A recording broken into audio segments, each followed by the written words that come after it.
In this video we gonna solve exercise 1.2। सबसे पहले क्या है, इस एक्सरसाइज का क्वेश्चन नंबर 1 है। उसने कहा from the following matrices identify unit matrix, row matrix, column matrix and null matrix. ठीक है, उसने कहा कि आपने जो है ना ये बताना है कि ये जो मैट्रिक्स गिवन है a b c d e f, ये क्या हैं। इनमें से आपने बताना है कि आइडेंटिटी मैट्रिक्स हैं, यूनिट मैट्रिक्स हैं, रो मैट्रिक्स हैं, कॉलम मैट्रिक्स या नल मैट्रिक्स हैं। अब आपने देखा है आइडेंटिटी मैट्रिक्स कौन सी होगी, वो वाली आइडेंटिटी मैट्रिक्स होती हैं जिसके डायगनल में सारी एंट्रीज क्या हों, 1 हो और नॉन डायगनल एंट्रीज 0 हों।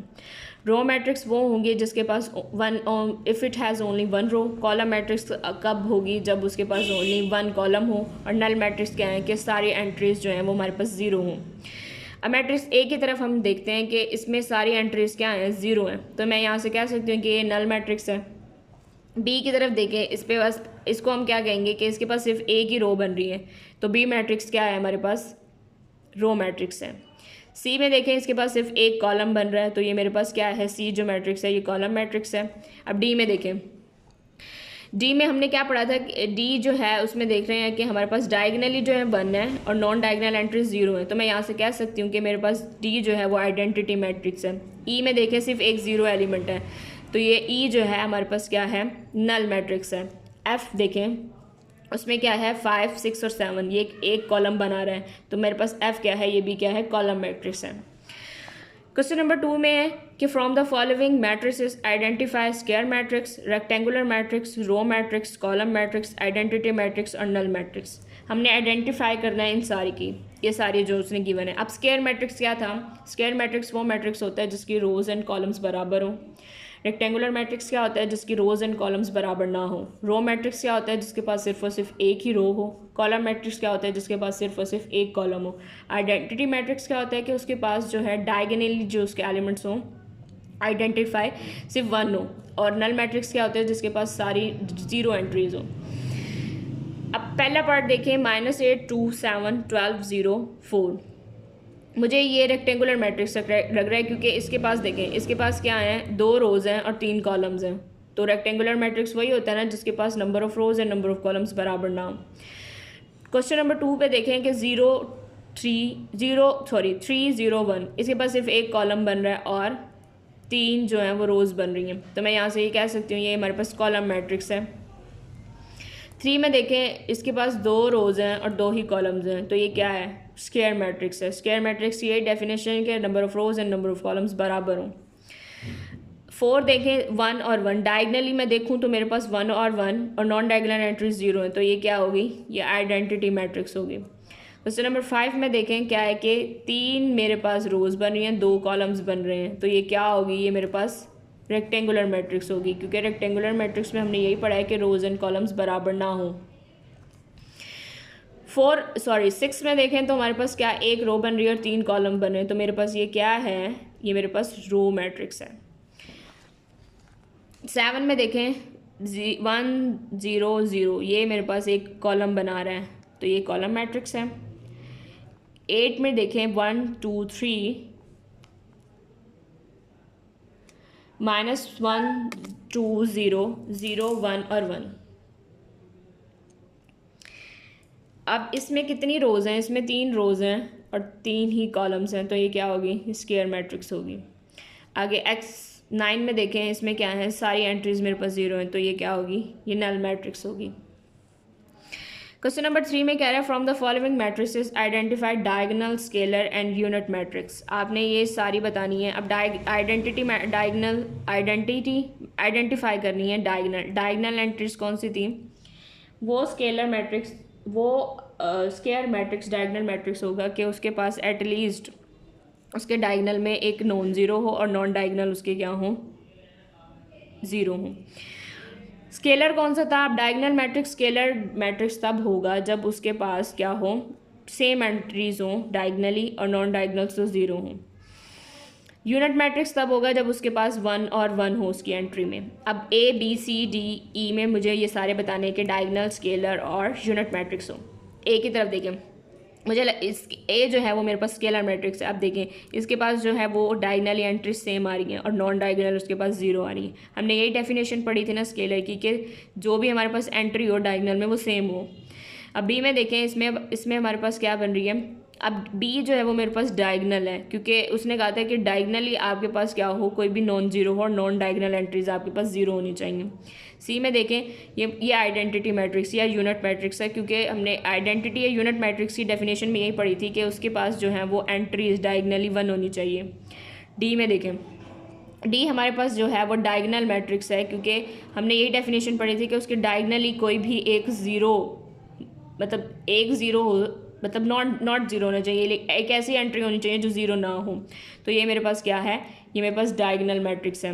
अब ई में देखें 5 - 3 2 और 2, यहाँ पर भी 2 आ रहा है, यहाँ पर भी 2 आ रहा है, तो ये सेम हो गई। तो ये क्या है, ये स्केलर मैट्रिक्स है।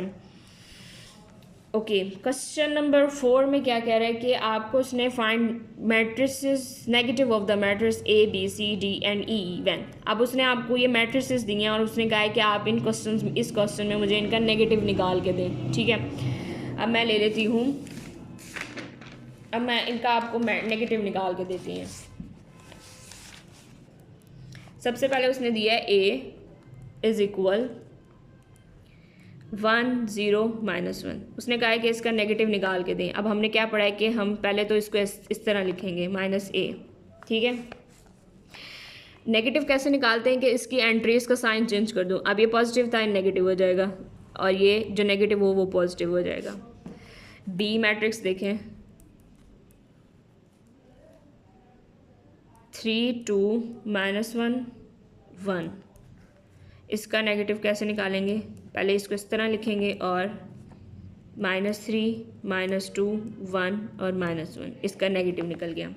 सी 2 3 6 और 2, इसके सारी एंट्रीज के साइन चेंज हो जाएंगे। अब -C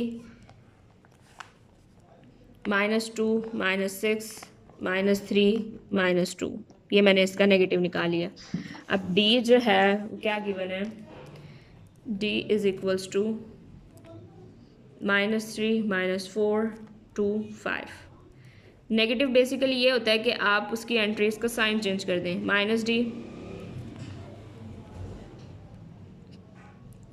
3 4 -2 -5। ओके, लास्ट मैट्रिक्स है E 1 2 -5 और 3। इसका आपने नेगेटिव निकालना है। -1 -2 5 नेगेटिव था तो पॉजिटिव हो गया, और -3। ये हमने इन सारे मैट्रिसेस का नेगेटिव निकाल लिया। क्वेश्चन नंबर 5 में वो क्या कह रहा है कि find the transpose of the following matrices. अब इन मैट्रिसेस का हमने क्या निकालना है, हमने उसका ट्रांसपोज निकालना है। ओके, सबसे पहले मैट्रिक्स गिवन है A. Question number we gonna solve question number 5। ए हमारे पास मैट्रिक्स है 0 1 -2। मुझे इसका ट्रांसपोज निकालना है। इसको कैसे लिखेंगे, ए के ऊपर हम छोटा सा टी डोनेट करेंगे, हम इसका ट्रांसपोज निकालने लगे।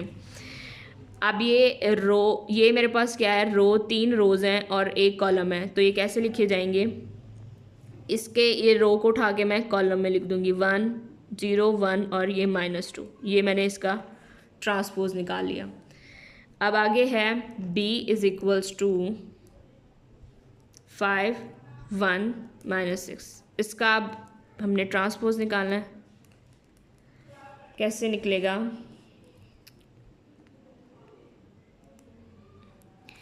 ये रो है तो ये कॉलम में आ जाएगी 5 1 -6। ये इसका ट्रांसपोज आ गया। आगे हमारे पास C है 1 2 3 2 -1 0। C का ट्रांसपोज कैसे आएगा, 1 2 2 1 और 3 0। मैंने इसकी रो को कॉलम में चेंज कर दिया और कॉलम को रो में चेंज कर दिया। अब आगे मेरे पास है C के बाद D 2 0 3 5। इसका मुझे ट्रांसपोज लेना है। क्या हो जाएगा, रो कॉलम में चले जाएंगे, कॉलम रो में चले जाएंगे, इसका ट्रांसपोज ई 2 - 4 3 5, इसका मुझे ट्रांसपोज लेना है, तो ये भी क्या हो जाएंगे 2 3 - 4 5। लास्ट रह गया है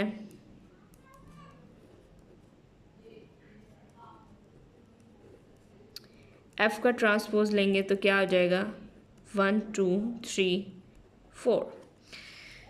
इस एक्सरसाइज का हमारे पास सिर्फ लास्ट क्वेश्चन रह गया है जो कि हम कल पढ़ेंगे, क्वेश्चन नंबर 6। तो see you in the next video.